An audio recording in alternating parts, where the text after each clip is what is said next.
Hey guys, subscribe for daily content, and if you're shopping for gear, make sure you check out the description for the newest items at some of the very best online retailers. There's also links for some of the items that I personally recommend. Thanks!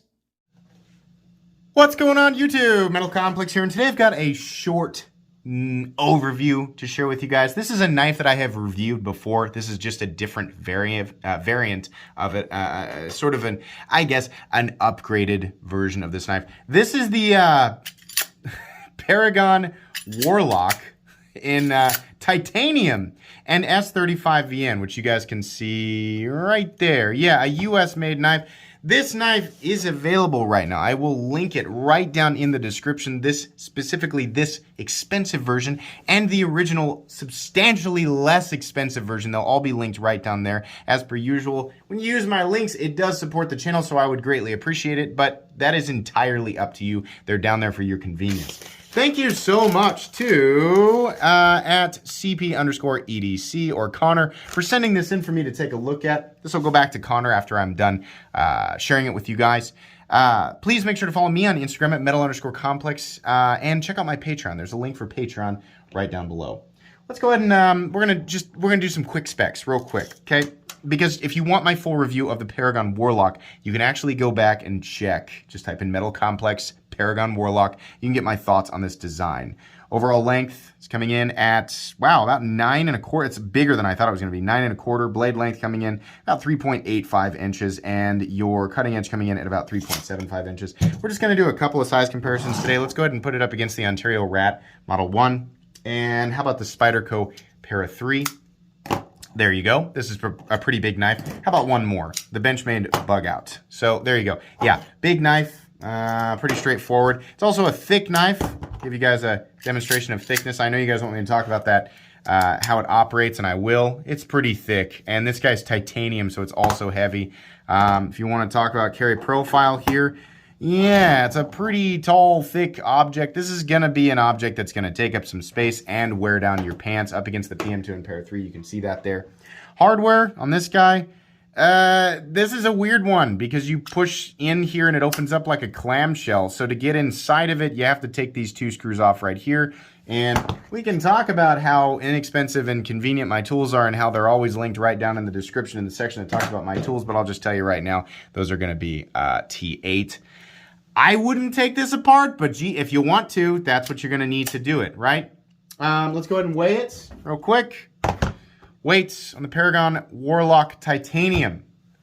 Wow, he's a fat boy. 7.8 ounces. Going to be too big, too thick, too heavy, and also too illegal for a lot of people, considering this is a gravity knife. I mean, we can split hairs on the definition all day, but that's how it's going to be labeled. It's also sharp on both sides.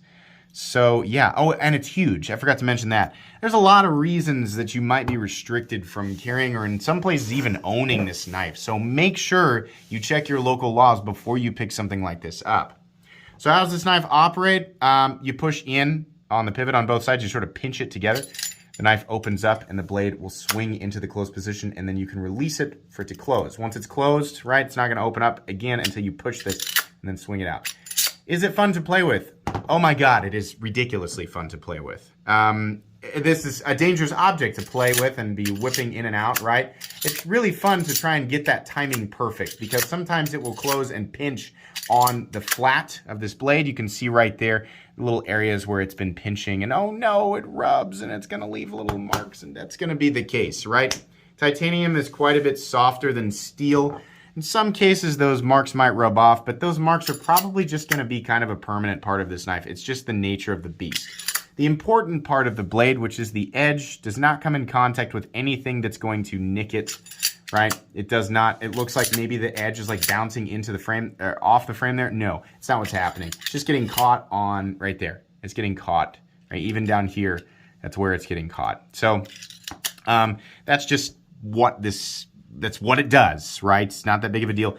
Once it is locked out and you're holding it the way that you're going to hold it while you're going to use it, that blade does not move at all. I'm putting like a normal grip on this thing, right? If you let it go and you kind of pinch it and move it, you can feel it wanting to move a little bit. But again, I think that's the nature of this design.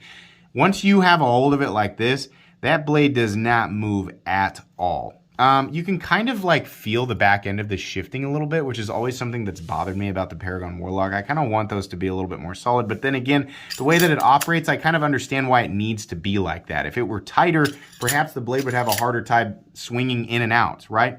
In the closed position, you can hear it rattle a little bit, which again, probably nature of the beast, right? They tighten everything up to make sure that it doesn't move, there's no sound. You're not going to get that same satisfactory, you know, kind of swinging.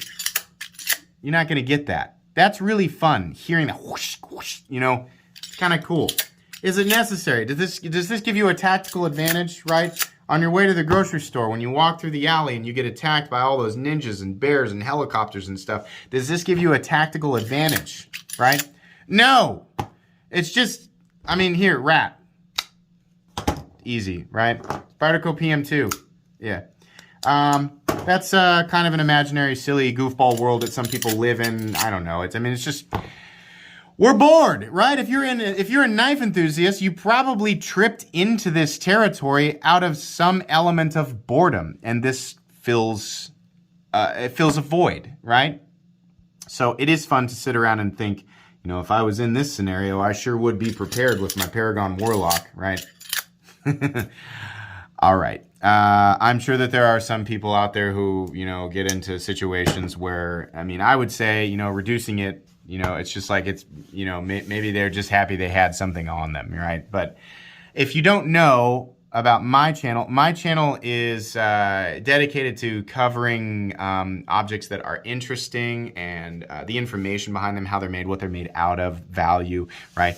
And then when it comes to use, I specifically zero in on how well they will fit into a general EDC setting, right? Or when they are used as tools. But some knives are not designed specifically as tools. They're designed specifically for tactical this or... Okay, all right, fine. But also, that's kind of marketing, right? Because you're finding that stuff at the exact same place, the exact same retailers that are available to everybody. You don't have to be a Black Ops super spy ninja with a special code, right, to get into those websites to purchase these items. No, they're sitting there amongst the same types of generic pocket knives, the Victorinox knives, right? These super tactical, special military Black Ops knives are sitting right next to the bright purple Victorinox classics, right? So a lot of that verbiage is marketing, whether you care to admit it or not. That's really going to spice some people. That's really going to put some spicy sauce in the pants of some of the people watching, right? In any case, I think my argument is further hammered down. I have no idea what the design philosophy of this thing is, right? It's further hammered down by the fact that no matter what purpose it was designed for, no matter what, you know, people say they could use it for this or that, 99.999% of people in 99.999% of circumstances will simply be cutting open their Amazon packages with stuff like this. Moving on, this is super cool. This is absolutely something that scratches the fidget itch when you are sitting around on your couch, which again, this thing will be played with more than it will be used for cutting open Amazon packages, right? That's what people are going to do. I mean, this is an expensive fidget toy. Now, will it function, right? Is it ergonomic? Well, yeah. It's actually really comfortable to hold. And you can kind of hold it up here, pinch up here. There's not a whole lot, if you're going to choke up on this thing, not a whole lot. In fact, there's nothing keeping your index finger from riding up on the blade. So you really have to be careful about that, right? But it is comfortable to hold. It is, I mean, there's a lot filling out the hand here. And they've done a nice job with the, you know, this area here is radiused, right? Or chamfered, or whatever you want to call that. And this sort of starburst texture pattern on here, which is, that varies but from knife to knife. You can get a rainbow version of this, like you're seeing here. You can get tumbled titanium. I think they do black titanium or whatever. They've got the dagger blade with a single fuller, with a double fuller, with this sort of concrete finish, with this shiny tumbled finish, with a satin finish, with various other things, right? You can use the link to check out what's available. But yeah, it's pretty comfortable to hang on to, and once you've got a hold of it, there's a lot of, you're holding on to a lot of titanium. These are thick titanium slabs, and this is a meaty boy, right?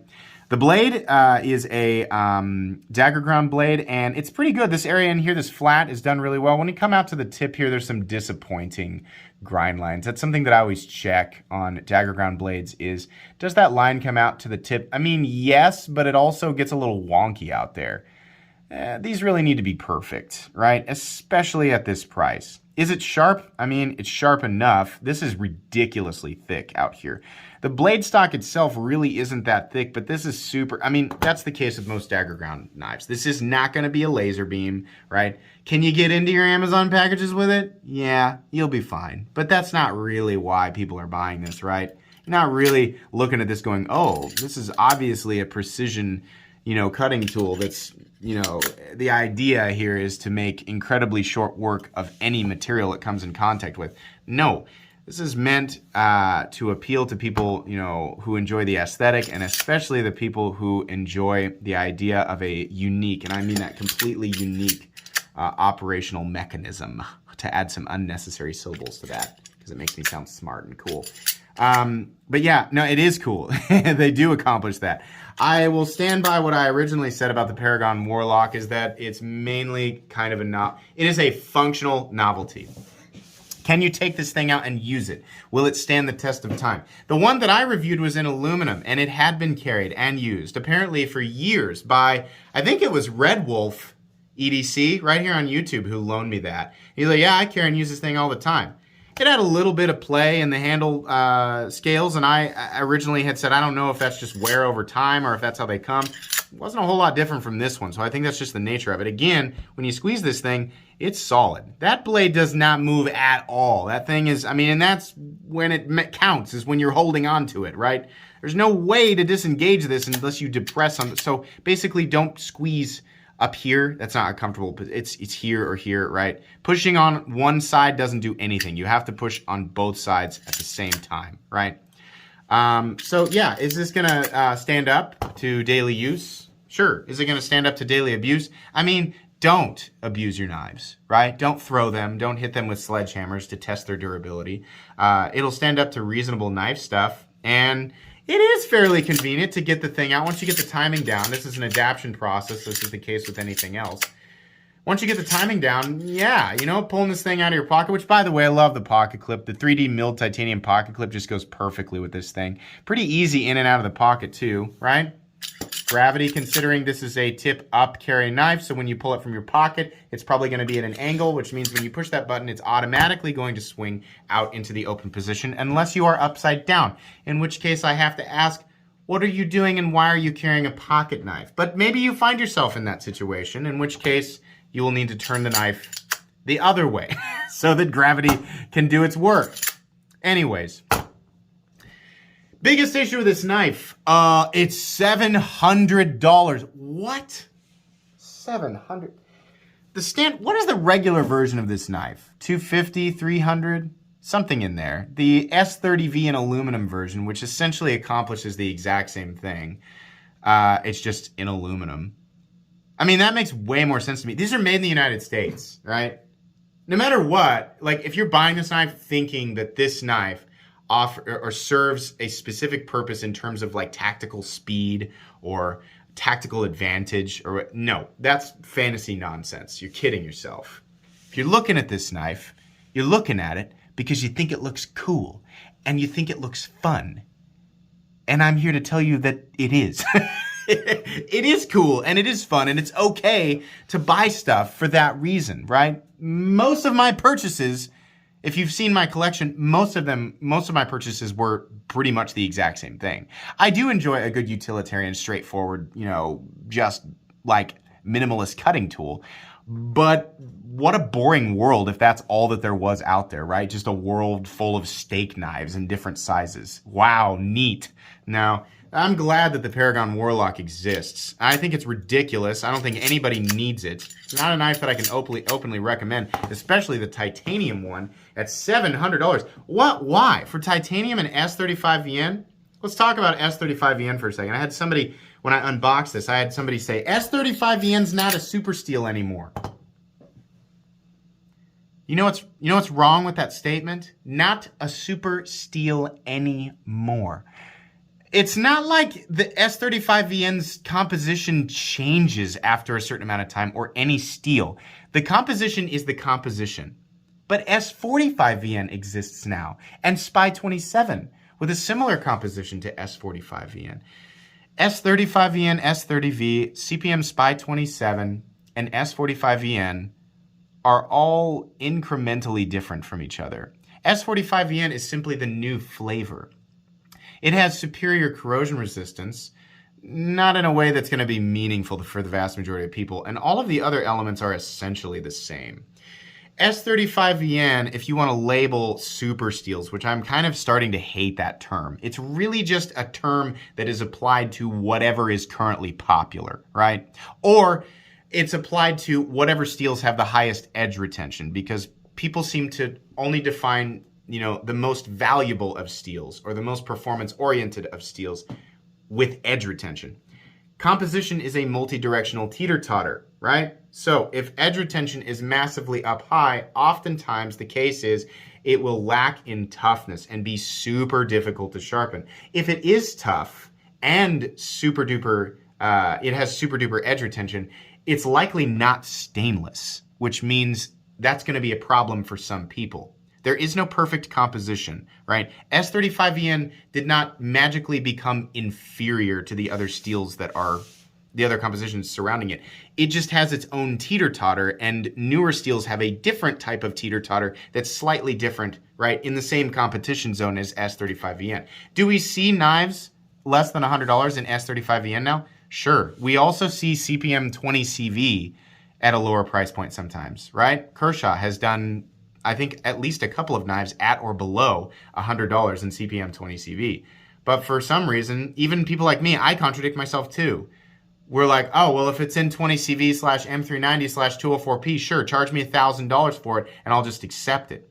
It's just another composition. Sure, there are bad compositions like 8CR13MOV/OS8 or 420J, or whatever else, 7CR, 13CR, right? Those are bad. Those are just poo-poo town, population of those steels, right? Then there's ingot form steels and there's powder form steels. The powder form steels are going to have, or the CPM steels, and S35VN is CPM, right? There's no ingot S35VN. It might be labeled S35VN, but it is CPM, or crucible powder formed steel. So with that powder formation comes evenly distributed particle distribution. I said distributed twice, sorry. So the composition is very specific, right? Good edge retention, good toughness, very good stainless qualities, and relatively easy to sharpen. S35VN is still widely considered to be one of the best EDC steels out there. Today's knife enthusiast market does not like to see S35VN on a $700 knife. Ask us in 2014, 15, 16, and maybe 17, and okay, right? But now we like to see special stuff and, for whatever reason, CPM 20CV. And I'm in that boat with you guys. The fact remains that whatever they decide, even if, let's say this was M390, still $700, yikes, why? You really have to want this. And I'm going to tell you guys right now, I want this. I have stopped by Blade HQ multiple times and looked at these and thought, I want that. It's overpriced. I want that. What do I think would be a fair price for this thing? I don't know, like $450, $500, maybe $550, let's say.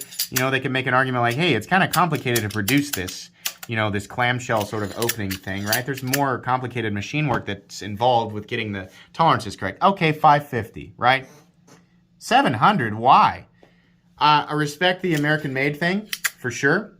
It's super cool, and the people who can justify that price will almost certainly be happy with it. This will provide lots of entertainment, and it is definitely a conversation piece. And guess what? It functions as a knife, too. Neat, right? So, yeah, this is really cool, and it's crazy. I don't recommend this knife at all. I don't recommend it. If you're going to buy one of these, best value, buy the aluminum one, right? It's been around forever, right? Sure, knock yourself out with the aluminum one. You got to really want it.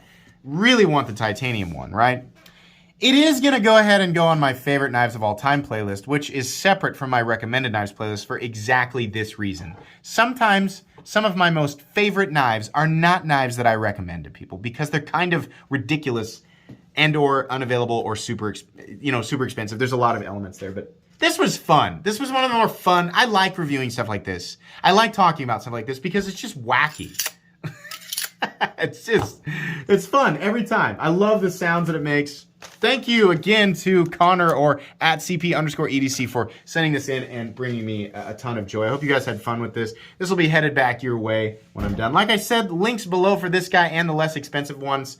It definitely supports the channel when you use my links, but that's up to you. Please make sure to follow me on Instagram at metal_complex. If you enjoyed this video, leave a like. If you'd like to check out my other content, I do, of course, have lots of videos of knives that are either expensive or inexpensive that I do or don't like, so check those out. And if you enjoy all my content, go ahead and click on that Metal Complex logo right there and subscribe because there's definitely more coming. Thanks again for watching, everybody, and have a great day.